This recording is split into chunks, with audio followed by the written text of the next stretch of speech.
something new. But I wanted to ask something, because I feel that this presentation was aimed actually at an American audience who likes to have a white or black or white kind of presentation of things. Whilst I think most Europeans, they like to have a more balanced presentation of things. And I know that there are many texts in the Qur'an. I'm by no means an expert. I don't know the Qur'an, but I believe I know some things about what it says. Correct me if I'm wrong. I know that there are some texts indeed that are in line with human rights, that promote human rights, but I do also believe that you will find texts in the Quran that counter these things. So I'm curious about a more balanced sort of presentation about this. And specifically, and I may be wrong about this, but I believe in terms of equality, that somewhere in the Quran it says that women have half the voice of men when it comes to court cases. Like for every, if you need a female witness, you need 2 witnesses versus 1 male witness. Another thing that I was curious about, and I actually don't know what it says about this in the Quran, but myself, I'm half Danish, and I have absolutely no sympathy for the people who drew the Muhammad cartoons, don't get me wrong, but it did spark the debate about freedom of speech. So I'm curious about what it says in the Quran regarding this depiction of the Prophet. And then the other thing that I wanted to ask is when it comes to marriage, because it said, I believe in the in here that you can. I'm so sorry. Yes. So number one is the issue of witnesses. Okay, a woman is half a man when it's a witness. The second is about the freedom of speech and the depiction of Muhammad. The third, I'm sorry for the long question. I'm so happy with you. Okay, I'm glad. The other thing I wanted to ask was in terms of marriage. I believe it said in the, and I'm again no expert in human rights declaration, but I believe it said that you can marry anyone from no matter which religion they have. If I understand it correctly, in the Quran it states that a Muslim man can marry a Christian or a Jew, or a Muslim, of course, but a Muslim female can only marry a Muslim, and none of them can marry a non-believer. And then I think that was it. I'm so sorry for the long question. If you have more questions, please give them to me. Wow. Okay. About your first question, I have a small presentation which I hope I can find quickly. Bismillah ar-Rahman ar-Rahim.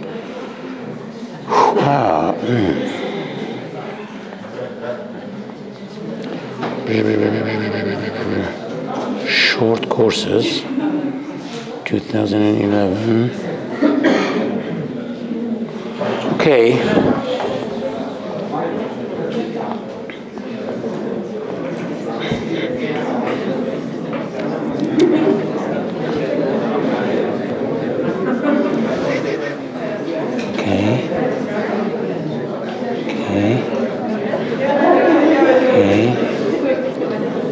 Bismillah ar-Rahman ar-Rahim.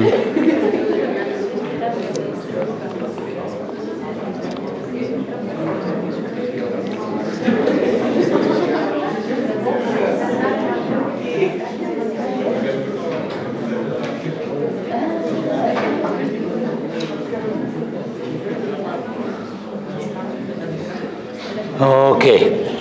Now,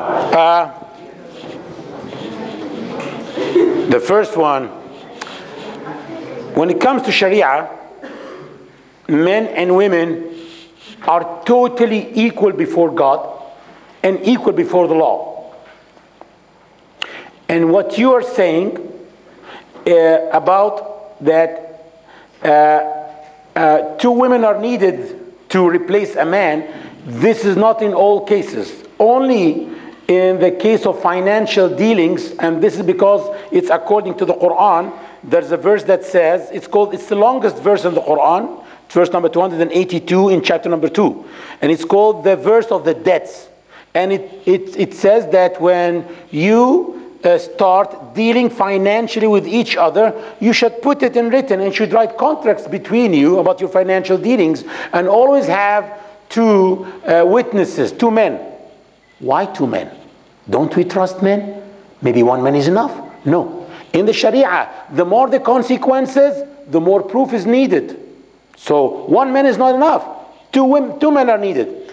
And then it says, if you don't find two men, then you can have a man and two women, lest one of them makes an error, the other one will remind her. And some people wrongly think that the woman during her monthly period, she is unstable, which is not true. It's not true. By the way, one of the most stable periods are during the period, by the way. But, yes, but there is something medical called premenstrual syndrome, which is the period before the period. It's the few days before the period. And for your own information, this is the British Medical Journal talking about menstruation and crime. I know it's funny. And from the Australian law also, women and crime, premenstrual issues. You can read this later. And in the Canadian law too, it says here that, for example, in this one case, Morris had been sentenced to 2.5 years for wounding with intent her de facto who had made advances to a neighbor.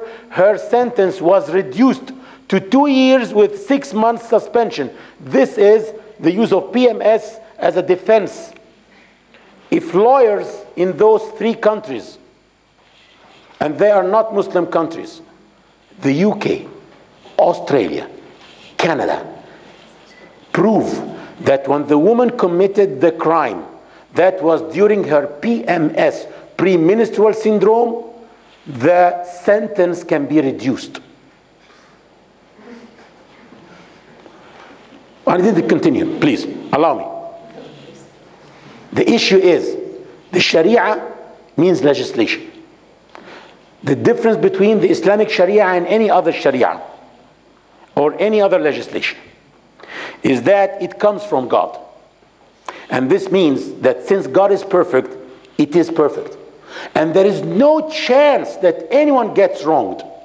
If this is the case, that a woman during a very short period of time, maybe one day, may not be very comfortable with installments, dates of installments, amounts of installments.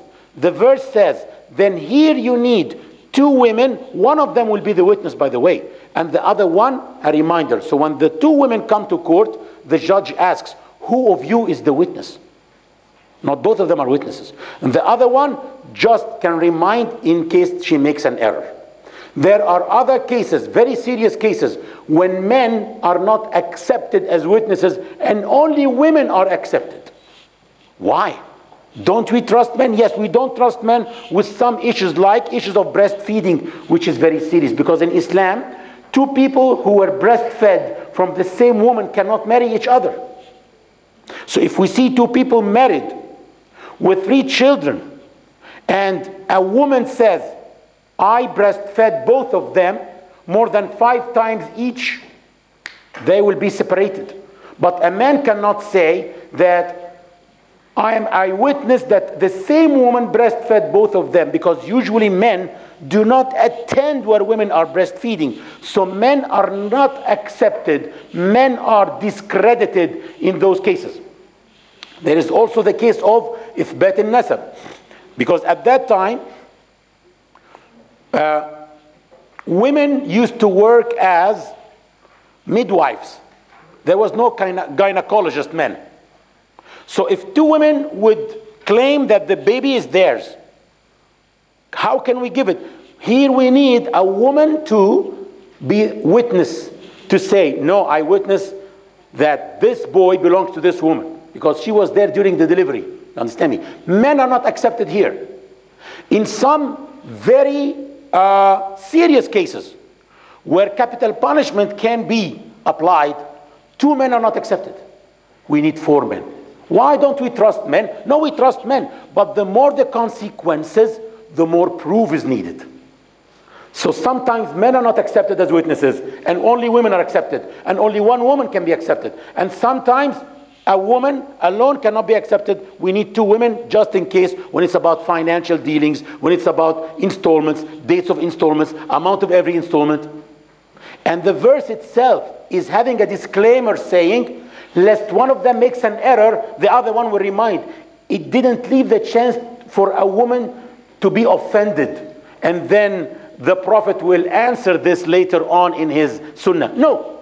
In the verse, because the Qur'an tells you clearly that men and women are equal in many verses of the Qur'an. So this is the first question. I'll give you the chance again. What was the number 2?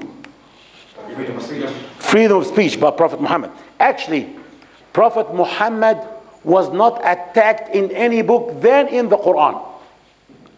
The Qur'an itself told us who attacked him, and the Qur'an told us that some people called him a liar, a sorcerer, a magician, crazy.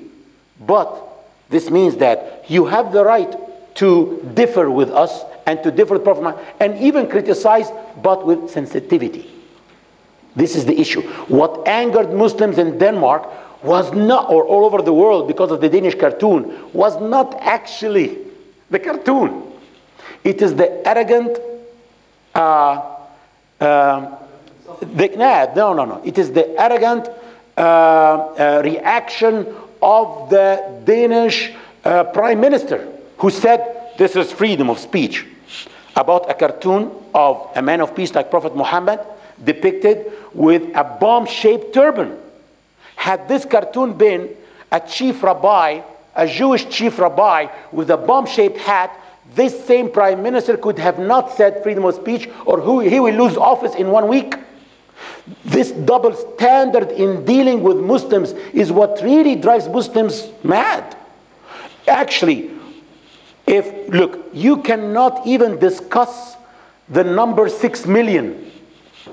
You cannot say that the Jews who died in the Holocaust are 5,900,000. You cannot say it by the international law. The issue is, and I agree with this. Why? Because this will hurt the feelings of Jews. Good. Muslims are like Jews. Muslims are human beings like Jews. When we are thirsty, we drink water like Jews. When we are hungry, we eat food like Jews. We are like Jews. Why people don't treat Muslims as they treat Jews? And this is really the double standard, is what really angered people, not really the depiction, by the way. Third question was what? Marriage. Actually, it is not recommended for a Muslim man, by the way, to marry a non-Muslim.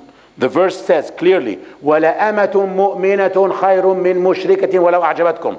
A slave girl who's a Muslim is much better for you than a non-Muslim who's a free woman. So it's not recommended. It's allowed, but not recommended. But the issue is, why women cannot is because usually if someone is abused at home, it is the woman, not the man. If someone is beaten at home, usually it is the woman who's abused. And here I'm not saying that Muslim men are good and they don't abuse their women. No, many Muslim men are bastards actually. And they abuse their women. But the issue is a matter of authority. Here we have authority on the Muslim man. If he abuses his woman, she can come and complain and we can hold him accountable. We have actually, we have etiquettes for marriage. We have social etiquettes. We have sexual etiquettes. We have financial etiquettes. The man has to furnish all household expenses. The man can't tell his wife, look, I don't eat cheese and you eat a lot of cheese. I won't be paying for cheese anymore. No, excuse me, according to the Islamic teachings, you have to pay her cheese. In Islam, there are some practices that are not allowed, like for example, anal sex. So a man cannot ask his wife for this. If she's married to a non-Muslim, she cannot come and complain. You chose this. But if she's married to a Muslim and he abused his wife, we can hold him accountable. So many of the things about women in the Sharia are to protect them. It's about protection, not restriction. The woman is protected from man. By the way, even the hijab of Muslim women. Why some Muslim women are wearing hijab? Is it a sign of authority? No.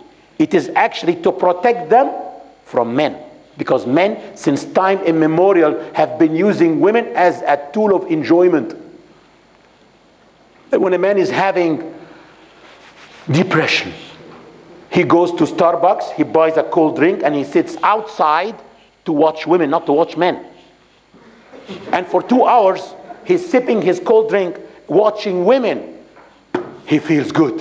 And then he goes home. God is saying, enough is enough. Cover up. They're not going to use you like that. You're not for public use. Yeah. Look, who decides for women what to wear?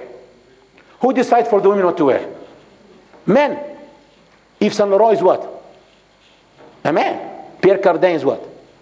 A man. Louis Vuitton. A man. Versace, we can say a man. But men decide for women what to wear because men are just enjoying looking at women, using women as tools. Go to Google and type the words Susan Fisk and the word bikini. You will find a non-Muslim researcher in Princeton University in the States finding that when men look at women wearing bikini, the part of the brain which is utilized is the same part which is utilized when men deal with mechanical tools. Men use women as tools.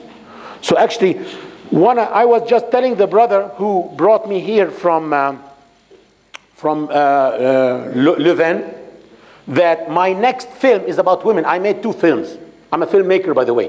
I made Jihad on Terrorism. It's about jihad and about terrorism. And I made Islam in Brief. My next one is called Islam in Women, not Women in Islam. Because it will be discussing the phenomenon that with all the negative propaganda against Islam, that Islam discriminates against women, most converts to Islam are women. Cambridge University last month announced that 75% of the British converts are women. What do women find in Islam? It is the religion that discriminates. It is the religion that oppresses women. Why are they coming to Islam? Because they find freedom. Freedom from who? From men. Look, go to the red light district. You will see slave girls. Women are displayed naked in windows. Who did this to them? Men. Believe me, you really need to read more about women in Islam. There is a good book called Women in Islam by Dr. Jamal Badawi, who is actually the head of Bridges Foundation. I'm just one of the employees. I am a director of Bridges Foundation. But the head is my teacher, is Dr. Jamal Badawi. He wrote a beautiful book called Women in Islam. Any other question before we give the chance to the sister? Okay. Yeah. When no one raises his hand, she can have the chance to talk. Hi. It's just in relation about what the woman inherits. I'm not saying that it's not fair or whatever, but just out of curiosity, I heard that she gets half of what the man gets. Just what is the reason behind that? Thank you. I love your questions. Guys. Okay. Let me show you. I have here a presentation that I made for these reasons.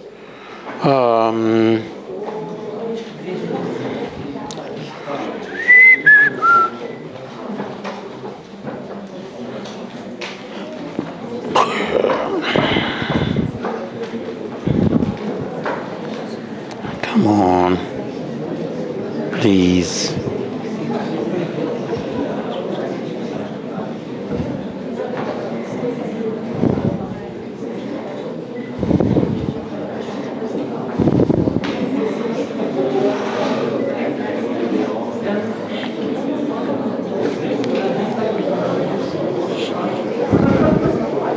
Okay, excuse me.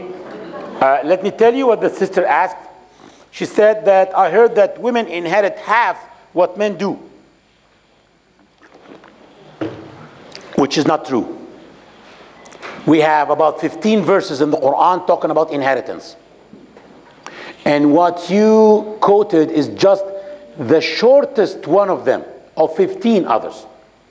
We need to understand that in Islam, there are some facts about inheritance. Sometimes women inherit less than men. Sometimes women inherit equal to men. Sometimes women inherit more than men. And sometimes women inherit and men don't inherit. And this is called al-asaba bin nafs. Some men wait until everyone inherits, and then they inherit the leftovers. If there is nothing left, they get nothing. If there's a lot left, they get a lot. But only men. Women, every woman has its own assigned share. For your own information, Islam itself, did you ever think about this?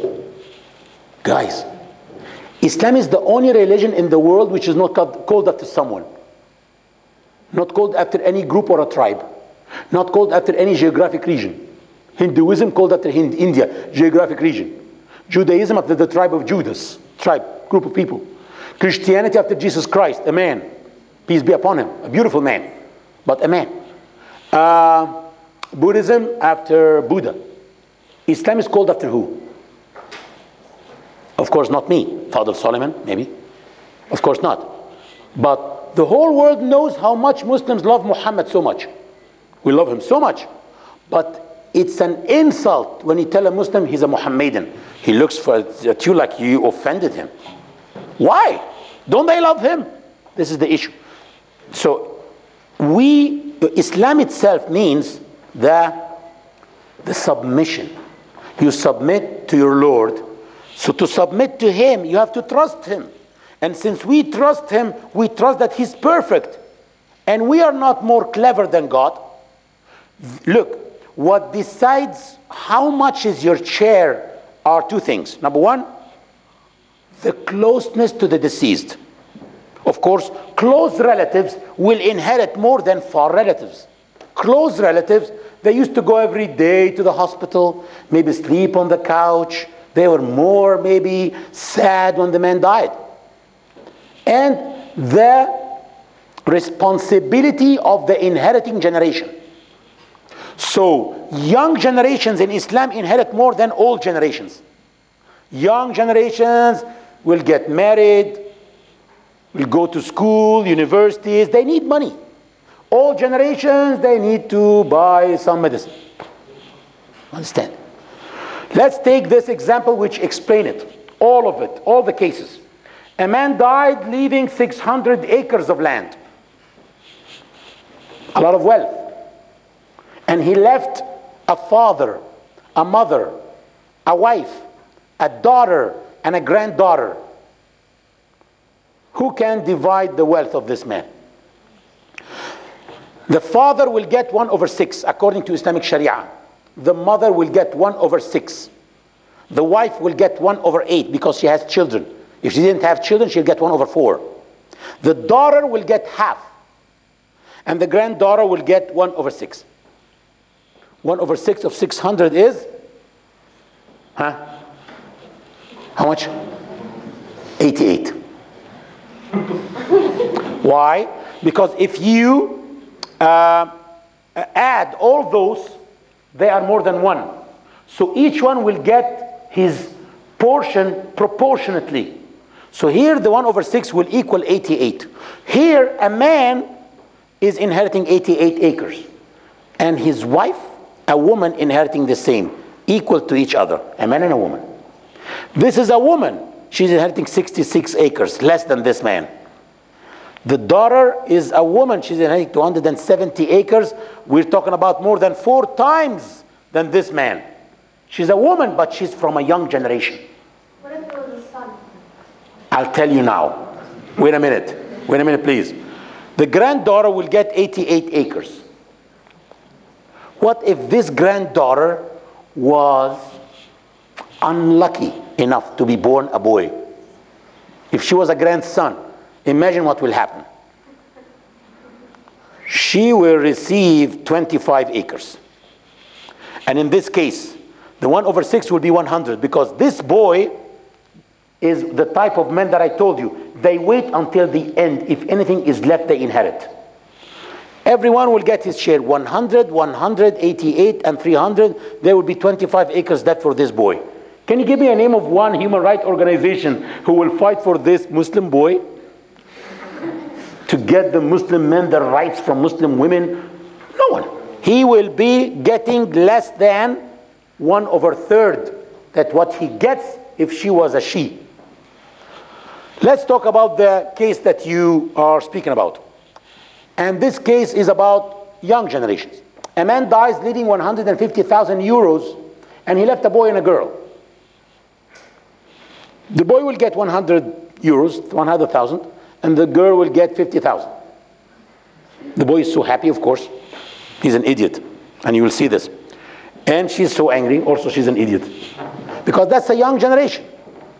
In Islam, men are supposed to cover the household expenses. And they pay dowries when they get married and get marriage gifts. Women receive marriage gifts and dowries. If this boy gets married and the girl gets married, he will be spending 25,000 to a woman. She'll be getting 25,000 from another man. They will end up both, but this man is having a lot of responsibilities towards every woman in his family. According to Islamic teachings, the woman doesn't have any financial responsibility towards anyone in her family. Had we start equally here, this is the issue. So it is one of the cases, but not the whole thing. In some cases, women, as I told you. Anything else? Sir, you should have the blue mic. Okay. Okay. I have multiple questions. Multiple questions? Okay. Someone write down. First one about article number 3. There, the third article, it says that you cannot kill infants, children. Okay. So what does the Sharia says about abortion? Abortion. That's the Sharia first. and abortion. Okay, good. Then the second, it's very well known that Islam is it's recommended to give to the poor, but does it say anything about helping them out of their poor situation or ending poverty? Wow. Okay, good. Ending poverty. And to the poor. and then the third one more about the situation in Egypt and women rights. Rights for women, yeah, women rights. Women rights, okay. Yeah, I heard that there were a lot of women who fought side by side with with men, but that they are in the Muslim brotherhood, that they are a bit neglected. Okay. Thank you very much. I will start with the third one actually, because it's about the revolution. And I actually saying that Muslim women fought side by side is not fair, because in this revolution women gave lessons in manhood to men themselves. I was taught lessons in manhood by my own female volunteers in Bridges Foundation.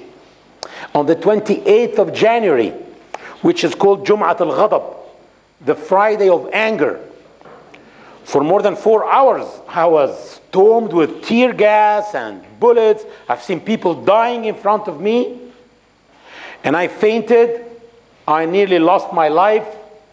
And then the devil whispered in my ears, "You've done enough. Go back home. You have 2 children. Tomorrow, you will find out where they are and come and join them." So I turned my back and I started going back.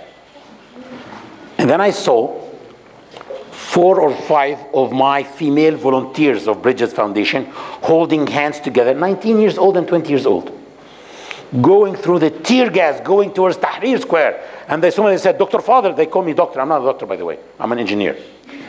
And they said, "Dr. Fadel, would you like some onions? Would you like some Coke?" Coke. We used to wash our faces with the Coca-Cola, by the way. And so I said to myself, be a man. Be a man. But when you talk about the Muslim Brotherhood, which I am not a member of, by the way, I'm an ex-member, by the way. You're talking about the people who nominated a woman in the elections during Mubarak, while his national party, the NDP, did not nominate one of them. And he said, women usually they don't win the elections, so we appoint some after the election is over. The president can appoint 20 people in the parliament. So usually they appoint some women, some Christians, because they, to balance, okay? But when you talk about the Muslim Brotherhood, you're talking about the organization which nominated women at the time of Mubarak. And the election was faked against them.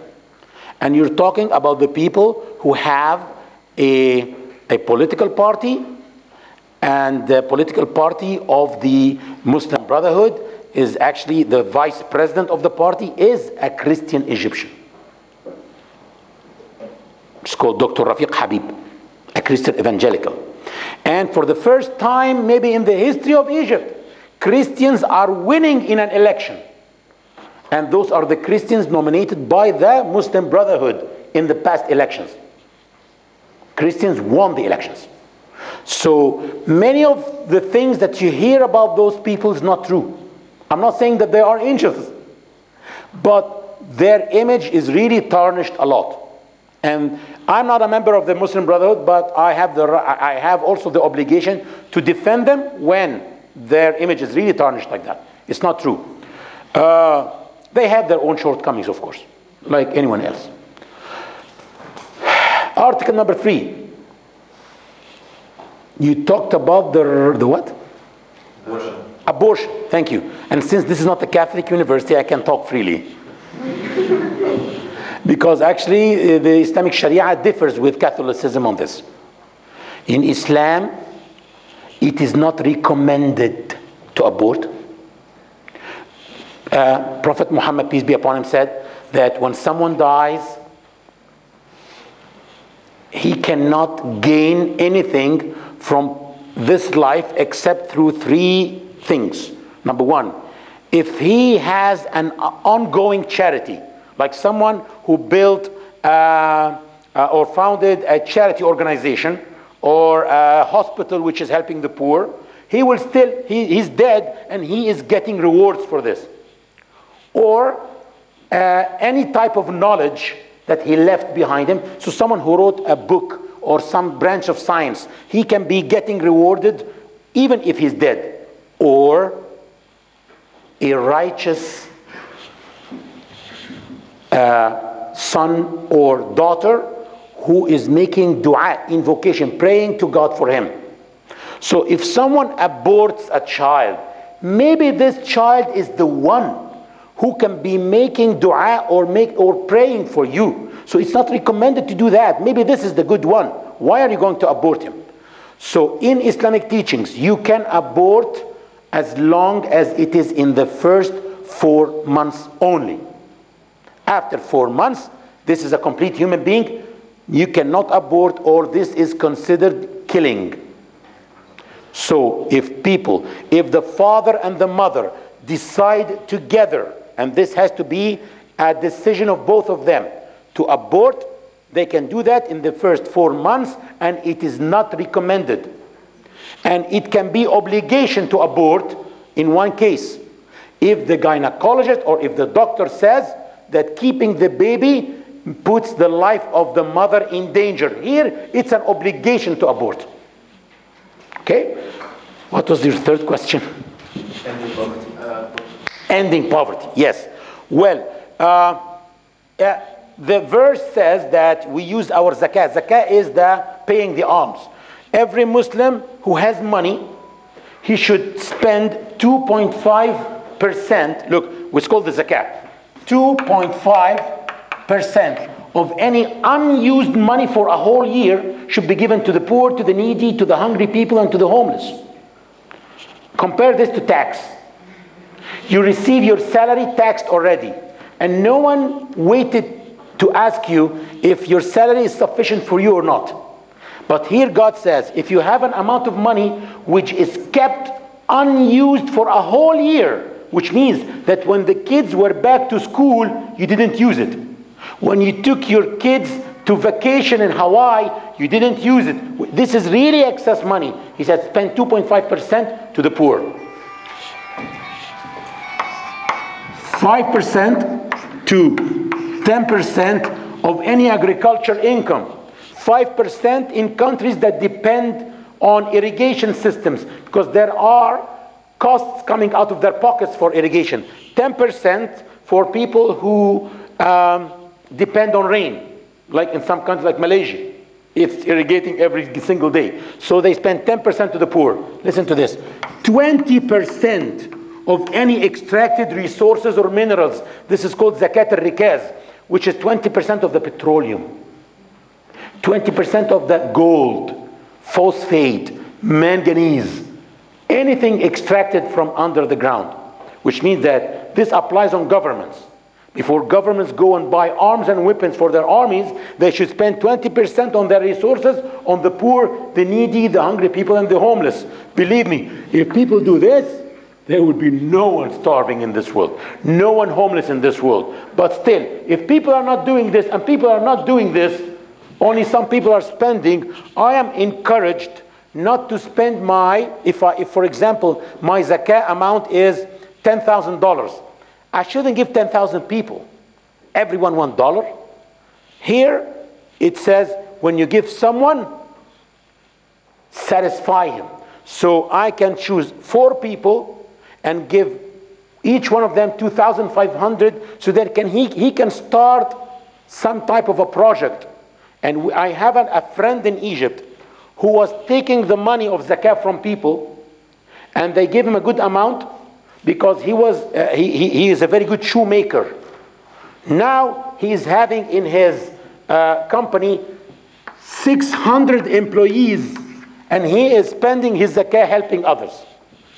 Because he was not giving $1, he was giving a good amount of money to start a shoemaking. He was a shoemaker, and he's having a big factory now, and he is having 600 employees.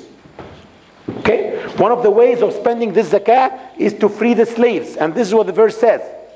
One of the ways to spend your zakah is to free the slaves. So Muslims should go to the slave market, buy slaves, and free them on spot. This is how Muslims use the money to free slaves too. Okay. Lady. Thank you. That's the women quota. Actually, I have 2 questions. The first one on hijab. I heard once by I think he was the brother of Hassan al-Banna's. Jamal al-Banna, he said about hijab that long ago hijab, it means, the Arabic language, it's very wide and it has many definitions, and hijab was used as a cover for mantaqat al-awra, that's the chest. But due to the fact that Islam was revealed in a desert in Mecca, both men and women used to be protected from the sun and stuff by covering their heads. But then it became more like a tradition of covering up. So I just want to know, how do you respond to that? Another question, I forgot the other question, but... I'll come back to you. All right, okay, thank you. Okay, talking about hijab. Number 1,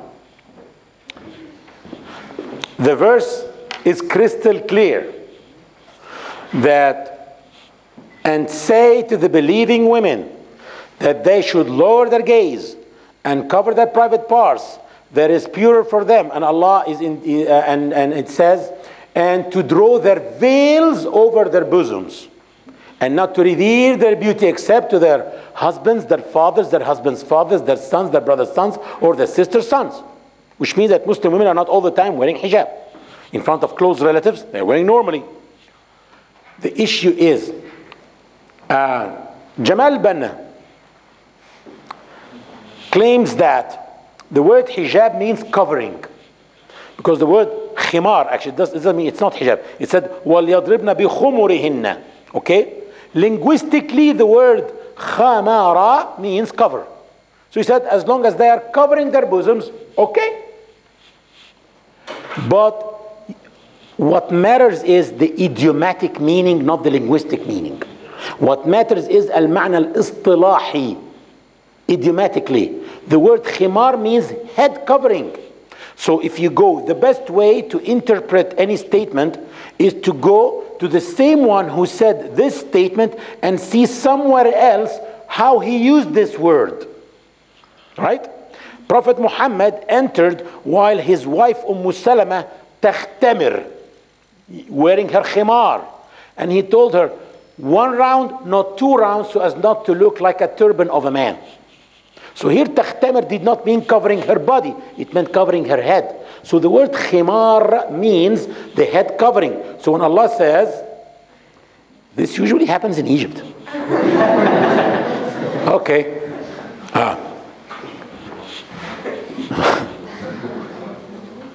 I had some homesickness, thank you. So when Allah says, وَلْيَضْرِبْنَ بِخُمُرِهِنَّ, when let them draw their head coverings on their bosoms. Okay? So this is the issue. What was the second part? About the desert. No, the issue is, it's about the niqab. It's about covering the face, because it's a desert. Both men and women used to cover their faces, by the way. Not the heads, their faces. And even the killer of Al-Hussein made a poem saying, إملأ ركابي فضة وذهبا لقد قتلت الملك المحجبا. He means that the al-hijab, by the way, means covering the face, not the head, by the way. But now it's used as a covering the head. And he said that he's very proud, this ignorant criminal, that he killed the man who is covering his face. He's known for being covering his face. So this is the issue. And that's why you never see Prophet Muhammad asking any woman to uncover her face or asking any woman to cover her face. I challenge anyone to find me one statement of Prophet Muhammad. This was really left for freedom of choice. People can do it or not, men and women. Do you remember the next question? Okay. It was on political Islam. Yes. Okay, I believe that any religion is a bond between you and God. And politics is usually a dirty game. And like the Muslim Brotherhood or any like Islamic party that wants Islamic political party, it's going to mix religion with politics. And just going back to the last question you had in your presentation, maybe I have an answer, or at least my answer is that the old is right, and it was more comprehensive because it came from God. Sure. And the new one, it's man created, man-made, exactly, but it can be beautiful. Exactly. Yeah. And religions, I mean, they all agree on the basics, and the interpretations are always the source of the differences between all religions. And the interpretations, they can vary, and there is no right and wrong. So is there such a thing as political Islam in this sense or not? Thank you. Thank you for your question. Actually, the questions are very beautiful. And when it comes to political Islam, where Islam is a whole way of life. As I mentioned, it's the only religion not called after someone, group of people, or a tribe, because it's not limited. It's for all people at all times. It's like water. Doesn't have a color, doesn't smell anything, and it tastes good for all people because it's neither salty nor sweet. Good. But saying that politics is a dirty game, I don't disagree with you. It is a dirty game. That's why Islam wants to clean it. It's a way of life that cleans all aspects of life. Economy is also a dirty game. What's happening in the stock market is very dirty. When I was told to speak about Sharia, and I have a master's degree in Sharia, in the UK in 2008, so I started by telling them, when you hear the word Sharia, what is the first thing that jumps to your minds? So they laughed and they said, cutting off heads. I said, but Islam doesn't only prohibit theft. It also prohibits securitization and selling loans by loans. Those are the two things that made 20 million people lose their jobs in Europe and in the States in 2008. And I had with me the book of the IOFI standards. It is the Islamic Association of Economy, saying many things are not, a list of things that are not allowed. Among them are those two things. Economy, if you look at the stock market and what they are doing there, those are devils. You know what is securitization? You can go and buy some stocks. If you don't have money, they tell you, okay, we sell you the stocks and you pay later when you sell the stocks. You give us the price of the stocks and you keep the profit for yourself. But what if the stock drops? What can I do? They said, there is something called securities. You can buy some securities that if the stock drops, you have nothing to do with it, and the security issuer will be handling it. No problem. Those security papers, which are not shares in anything, were also sold in the stock market, and people were buying them from each other. And the prices of these securities increased until they became even more than the shares themselves, the stocks themselves. This is devilish. This is not allowed in Islam, because this is called gharar. You are selling something that is nothing. It's not even a share. It's not a stock. But just because people are bidding and the price is increasing, free market says, do whatever you want. Islam says, no, you cannot do this. Okay? So there is some aspects of Islamic economy and Islamic politics. What is political Islam? It is normal politics. Normal Western politics, but add to it etiquettes. There are some etiquettes here. There are things that may not be allowed in politics. And this is clear. I would recommend that you read a good book for Sheikh Qaradawi called السياسة الشرعية في ضوء نصوص الشريعة ومقاصدها. Sheikh Qaradawi, who is the head of the Islamic Union of Muslim Scholars, wrote a very good book called السياسة الشرعية, which means legislative politics in the light of the statements of the Qur'an and the Sunnah. It's amazing. It's not allowed to allow politics into Islam, because politics can destroy Islam. But it is allowed to allow Islam into politics, because Islam will be cleaning politics, which means that it's not allowed to make a resolution in an Islamic organization like that. The imams will be from Saudi Arabia. Quran reciters will only be allowed from Egypt. Arabic teachers will only be allowed from Morocco. Now politics is, with its dirtiness, is now destroying Islam. So this is not allowed. But Islam should be allowed into politics. You, sir. One man and one woman. La wallah, there's no discrimination. Look at it, it was always one man and one woman, wallah. And I started with a woman, by the way. And why did I start with women? Ladies first. It is a prophetic tradition, by the way. It is the command of Prophet Muhammad to start with ladies, by the way. You know this or not? No. He said, "Istawsu bin nisa'i khayran." Give privileges to women. Yeah. I think that if you apply Islam in a certain country, if you apply it well, then there will be justice.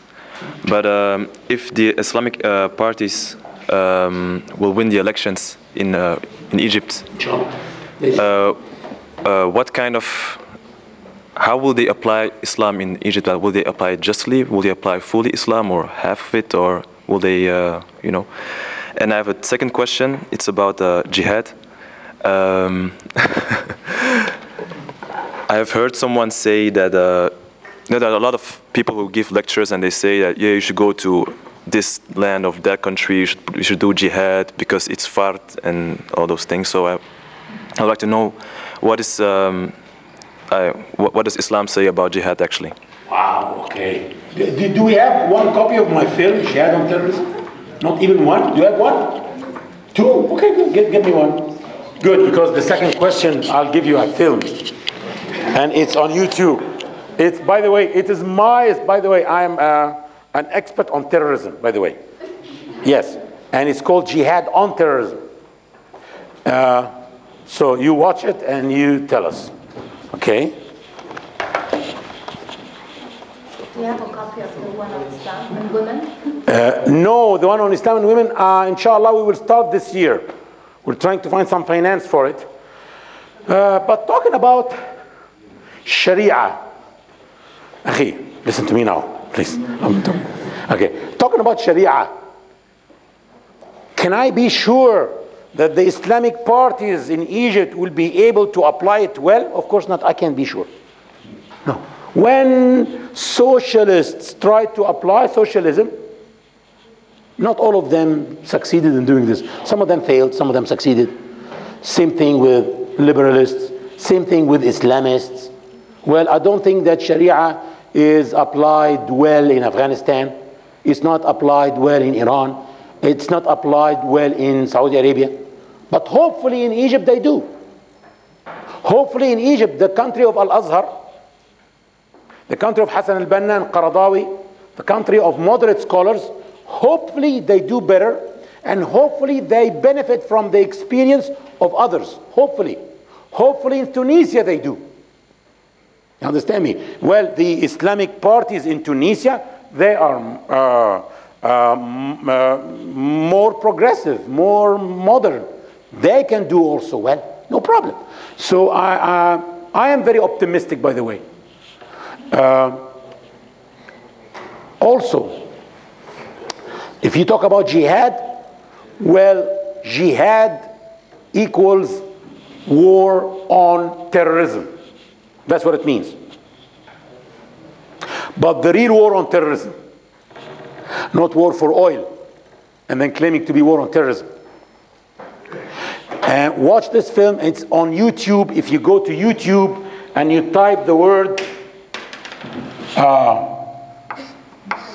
jihad on terrorism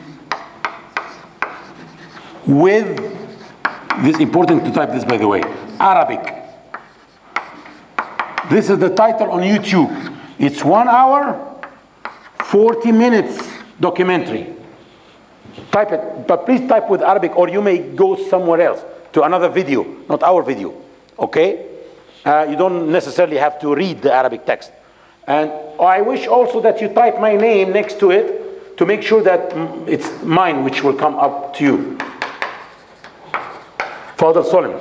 Okay? It's on our channel, and our channel is called YouTube channel Bridges Foundation without a space.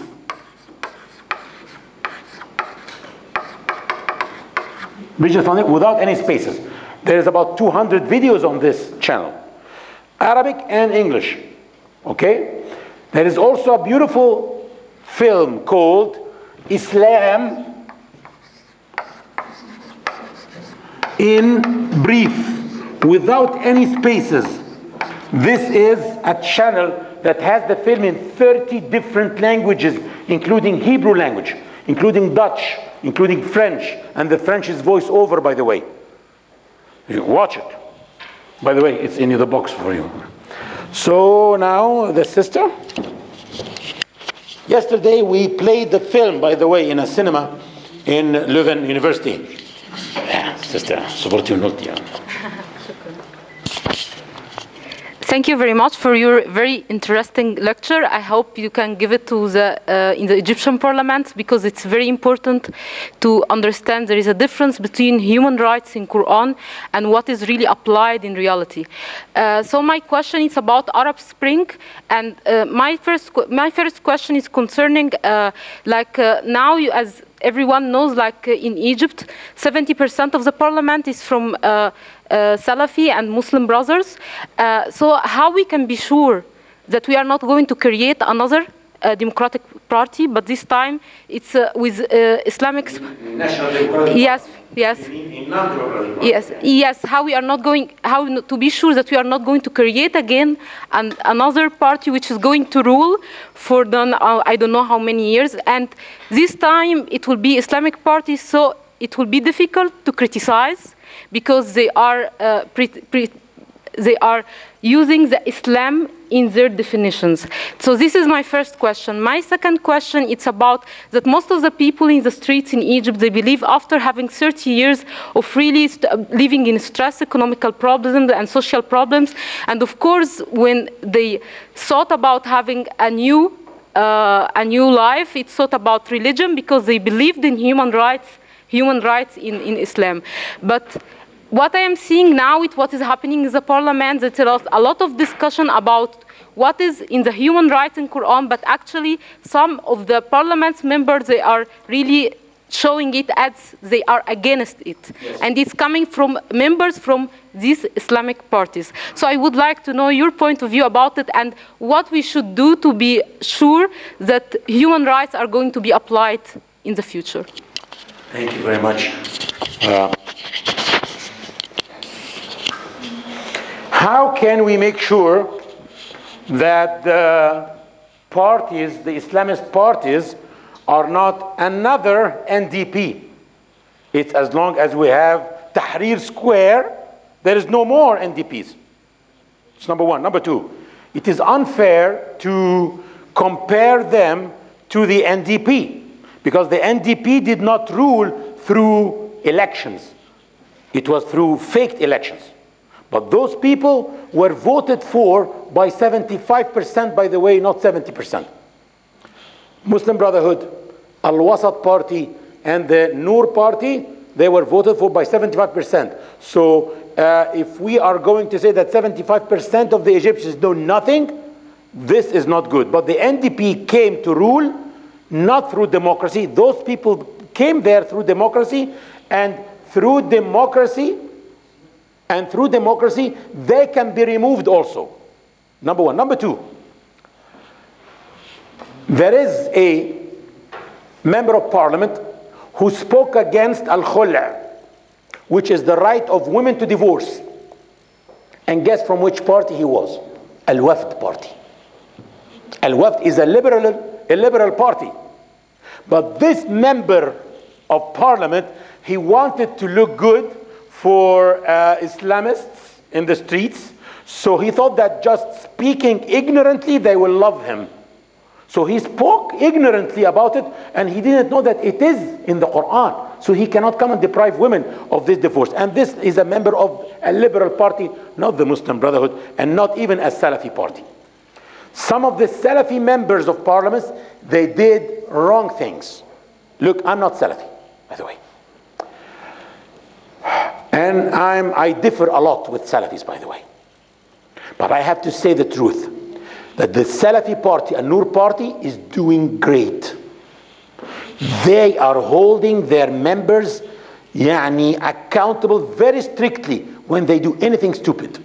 And we have seen this, really. And they are progressing, and they are doing well.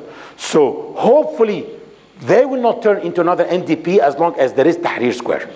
And we will see what will happen in the presidential, inshallah. Sir.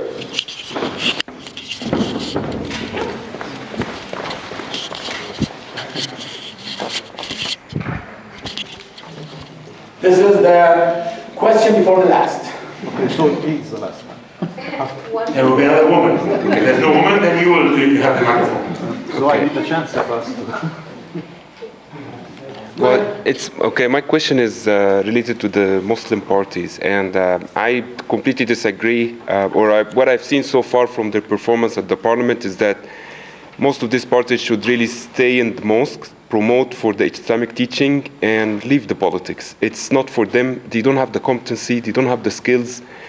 And the only way to criticize them is to be more radical than them. And we don't want to get there. So, and you're comparing them when we're saying about the the National Democratic Party. Yes, maybe they came by free elections, but also by most of them preaching at most that if you vote for a Muslim or for an Islamic candidate, they probably you get more hasanat, or you're probably going to heaven, or one way or another. So I don't think also like a free election with not the right level of education and a little bit of ignorance from the people is free.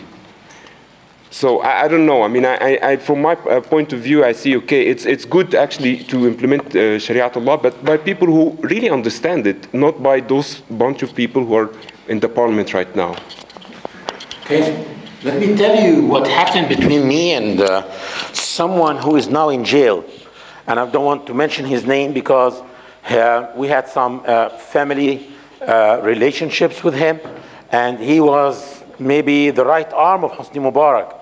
And maybe 20 years ago, I told him in our house, well, on dinner, I said, Uncle, when are you going to give the Egyptians democracy?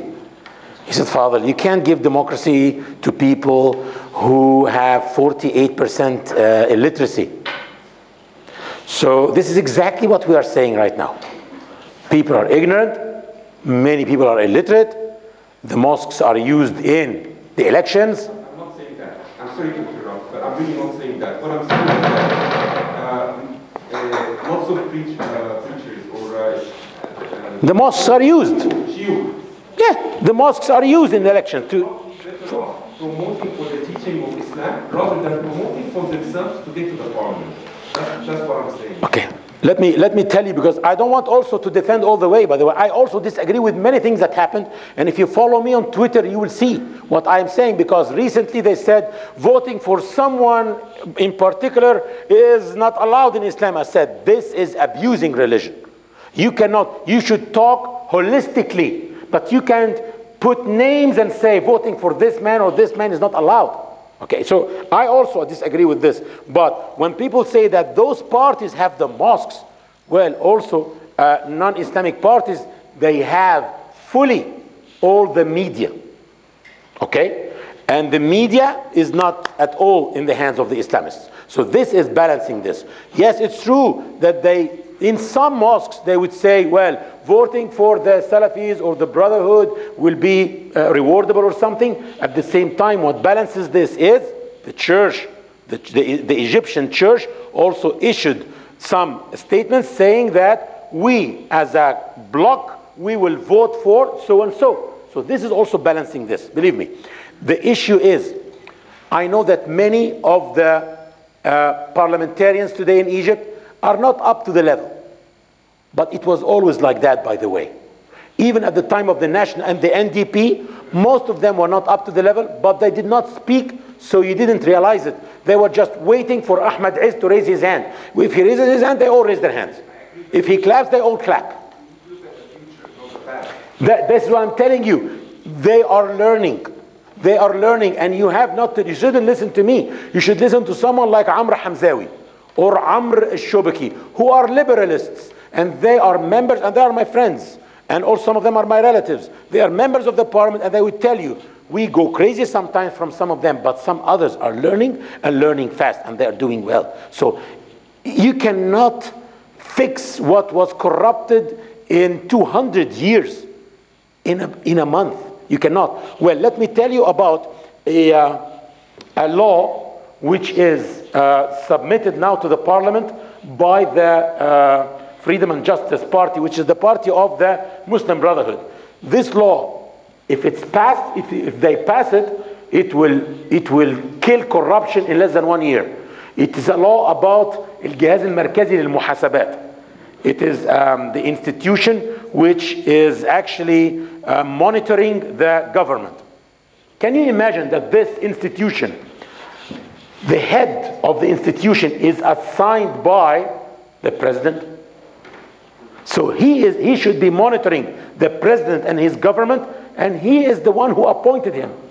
So the law of the Freedom and Justice Party say that this institution should not be governmental, and it should be reporting to the parliament, not to the government, because they should be monitoring the government. This is number one. Number two, there should be no one in the head of this, but it should be a committee of 9 people taking the decisions, all of them, and they should be reporting to the parliament. If they really pass this law, believe me, you will see quickly no corruption in Egypt in less than a year.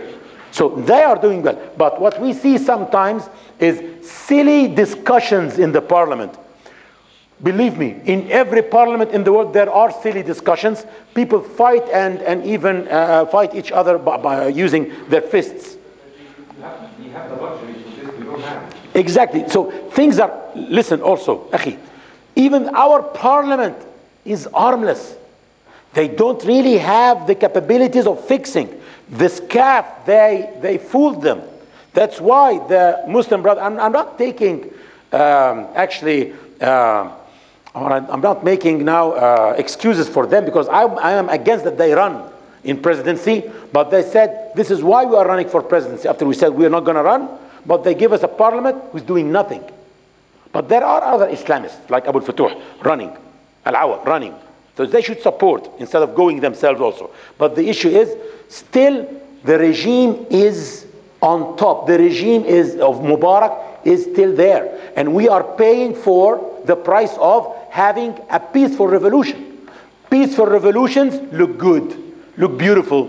People are saying, wow, the Egyptians had a peaceful revolution, but we are paying the price, because peaceful revolution means that you kept those who work against you. You kept them alive. I just want to add one thing. I actually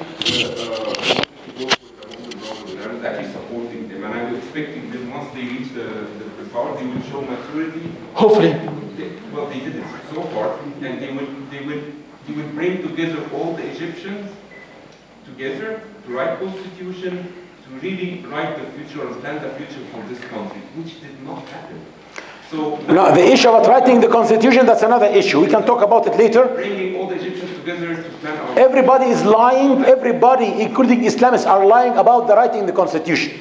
They are saying, you are not including others enough. And they are saying, no, we included you enough. It's about writing an Islamic constitution. The Islamists, they want to write an Islamic constitution. And they say, we are 75%, so we are there in the committee 60%. And this is fair enough, which is allowing them to write an Islamic constitution. Others are saying, complaining from not being big enough. They want to be big enough not to allow an Islamic constitution. But both of them are lying. None of them is saying the truth. It's about having an Islamic constitution or not. That's what it's all about. That's normal when you write a constitution, and that's the role of the majority, okay, to bring all those people together to write it. They're not doing it. They're failing so far. We see. Well, let's see what happens, because now it's they withdrew 10 of them in order to balance more for liberalists and socialists. Now, anyone else who wants to ask? A lady? Okay. So this is the last one. We started with a lady and we ended with a lady. She's donating the microphone to her husband. So, yeah, she's really great, you know. But my question was like, some Muslims in the Muslim world say that there is like an Islamic state in Islam, a khilafah, and they call for it. So what is your opinion on this? What is your view on this? Khilafah. No. Okay. What's khilafah? What's khilafah? Okay. Listen, akhi.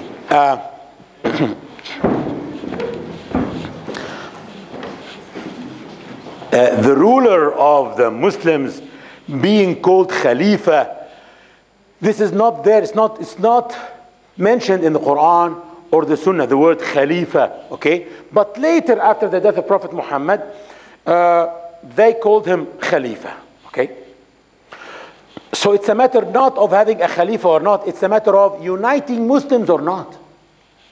The West disunited Muslims, thinking that this is good for the world. And this caused what? 600 headaches for the West. The West doesn't know who to talk to now. They talk with the Egyptians, Saudis don't like it. They talk with the Saudis, Pakistanis don't accept it. So uniting Muslims doesn't mean necessarily that they will be fighting the West. This is not necessarily, maybe, and maybe not. Uniting Muslims mean that non-Muslims will only have one headache, will only have someone to talk to, and unity is always good. And this uniting people will cause nothing but chaos. So yes, I am for, not khilafah, I am for uniting Muslims under an umbrella. Let it be the International Union of Muslims, The International Organization of Islamic Governments, Federation of something. By the way, very soon we can see a federation in North Africa, by the way. Well, the Muslim brothers are already in the government, or taking they have the government in Morocco. They are already represented well in Algeria in their government. They are now also having the government of Tunisia, maybe Libya soon, Egypt.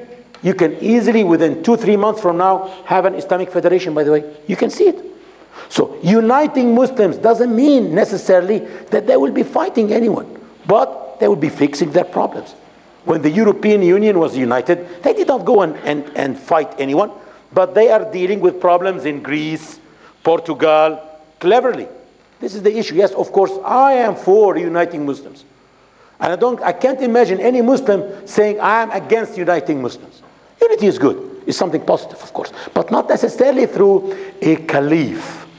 Because when you say the word caliph, khilafah, people start visualizing someone with a big turban and 2 black people behind him with big feathers, you see, and maybe some girls going dancing, saying Amani Lalali, and this is the way films are making fun of Muslims.